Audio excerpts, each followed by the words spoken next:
Union carbide वाली दुर्घटना के बारे में सारे देश को ये बताया गया है कि ये अचानक से भोपाल में उनके कारखाने से गैस रिस गई, मिथाइल आइसोसाइनेट, और लोग मर गए। लेकिन उस यूनियन कार्बाइड के काम में बहुत गहरे में उतरा और इस कंपनी के बारे में बहुत केस स्टडी का काम मैंने किया मेरे विद्यार्थी जीवन में। और सच ये है कि भोपाल के कारखाने में 3 दिसंबर 1984 की रात को जो जहरीली गैस निकली थी वो अपने आप नहीं निकली थी, वो बाकायदा एक्सपेरिमेंट किया गया। भोपाल दुर्घटना एक्सीडेंट नहीं था, वो एक एक्सपेरिमेंट था। और वो एक्सपेरिमेंट क्या था? यूनियन कार्बाइड अमेरिका की कंपनी है और दुनिया में ऐसे अमीर देशों की ढेरों कंपनियां हैं जो हथियार बनाती। आपके देश में ये कंपनियां आती हैं, साबुन बेचती हैं, मंजन बेचती हैं, जूते चप्पल बेचती हैं, लेकिन ये कंपनियां अपने अपने देशों में बहुत ज्यादा हथियार बनाती हैं। और अमेरिका जैसे देश की आमदनी का सबसे बड़ा हिस्सा हथियार की बिक्री से आता है। इस देश की पूरी इकोनॉमी, अमेरिका की पूरी अर्थव्यवस्था हथियारों के व्यवसाय पर टिकी हुई। तो हथियारों का व्यवसाय चलना चाहिए, ये उनकी हमेशा की जरूरत रहती। तो हथियारों का व्यवसाय कब चल सकता है? 2 ही तरीके से चलता है। या तो 2 देशों के बीच युद्ध चल रहा हो और उस युद्ध में वो हथियार बेचे जाएं, एक तरीका तो ये होता है। दूसरा तरीका ये होता है कि अगर 2 देशों के बीच ना होकर सारी दुनिया में कोई युद्ध चल रहा हो और उसमें हथियार बेचे जाएं।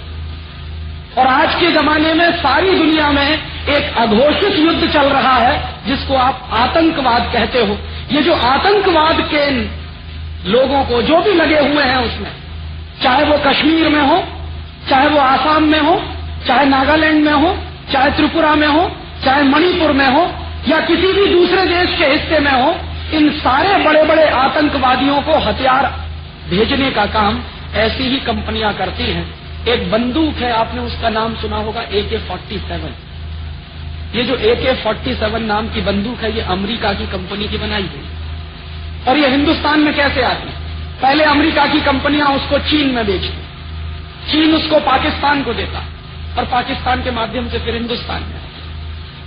और हर साल अमेरिका और यूरोप के बहुत सारे देश लाखों करोड़ रुपए का हथियारों का व्यवसाय करते हैं। और हथियार 2 तरह के होते हैं। एक तो वो हथियार होते हैं जो बंदूक की तरह के हैं, तो गोला बारूद की तरह के हैं। लेकिन आज की दुनिया में कुछ खतरनाक किस्म के भी हथियार बनते हैं जिनको हम केमिकल बम कहते हैं। और ये जो केमिकल बम होते हैं, वो केमिकल बम तोप के गोले से कुछ भिन्न तरह के होते हैं। उनमें जहरीली गैसें भरी जाती हैं और वो जहरीली गैसें जब बम फटता है तो पूरे वातावरण में फैल जाती हैं और वो वातावरण में जो भी आदमी सूंघेगा उस गैस को वो मर जाता है। तो तोप के गोले से ज्यादा असरकारक होता है केमिकल बम। और अमेरिका की ढेरों कंपनियां केमिकल बम बनाती हैं और उन केमिकल बम को बनाने के लिए 2-3 जहरीली गैसें इस्तेमाल होती हैं। एक गैस है, उसका नाम है फॉस्जीन, दूसरी गैस है, उसका नाम है मिथाइल आइसोसाइनेट, और ऐसी 2-3 और गैसें। तो ये जो भोपाल के कारखाने में गैस निकली थी वो मिथाइल आइसोसाइनेट थी। और मिथाइल आइसोसाइनेट गैस का ये टेस्ट करके देखना हो कि ये कितने लोगों को मार सकती है, ये अमेरिका में नहीं किया जा सकता, क्योंकि अमेरिका में वो मानते हैं कि लोगों की जिंदगी की कीमत बहुत है, इसलिए अमेरिका में नहीं कर सकते। और अमेरिका में ही नहीं कर सकते, अमीर देशों में कहीं भी नहीं कर सकते इस तरह के एक्सपेरिमेंट। कारण क्या है? कारण उसका एक सीधा साधा है कि उनके पर्यावरण के कानून बहुत सख्त हैं और सरकारों ने कुछ ऐसी व्यवस्थाएं बनाई हैं कि वहां के लोगों की हत्या नहीं होनी चाहिए कोई भी एक्सपेरिमेंट करने। तो ऐसी कंपनियां ऐसे प्रयोग करने के लिए, जहरीली गैसों के प्रयोग करने के लिए हिंदुस्तान जैसे देशों को तलाशती। और यही हुआ था भोपाल। मिथाइल आइसोसाइनेट गैस निकली और एक रात में 10,000 लोग मर गए और पिछले 12 साल में 5 लाख से ज्यादा लोग बुरी तरह से प्रभावित हुए। अभी भी मौत का तांडव चलता है भोपाल। अभी भी लोग मरते हैं उस जहरीली गैस के असर से।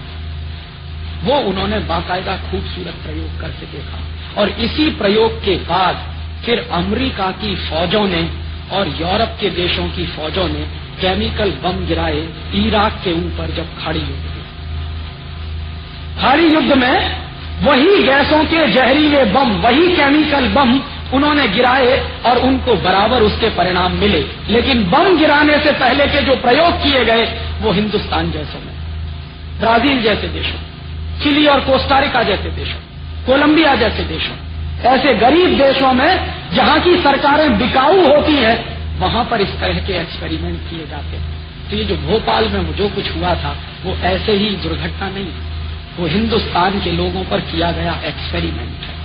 और ये एक्सपेरिमेंट आगे और बढ़ेंगे।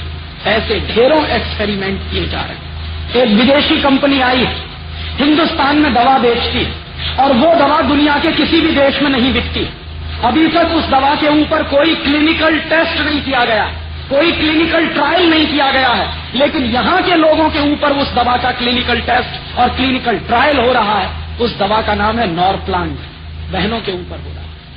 में नहीं चलती, अमेरिका में नहीं चलती, ब्रिटेन में नहीं चलती, ऐसी तकनीकों को लाके हिंदुस्तान में डंप कर रहे हैं। और आपको मैं बताऊं, ये जो बंबई है ना, और बंबई के बाजू में पूरा गुजरात है, मैं आज आपसे ये कह रहा हूं कि अभी तो एक भोपाल बना है हिंदुस्तान में। गुजरात में तो 50 से ज्यादा ऐसी जगह हैं जो किसी भी दिन भोपाल बन सकते हैं।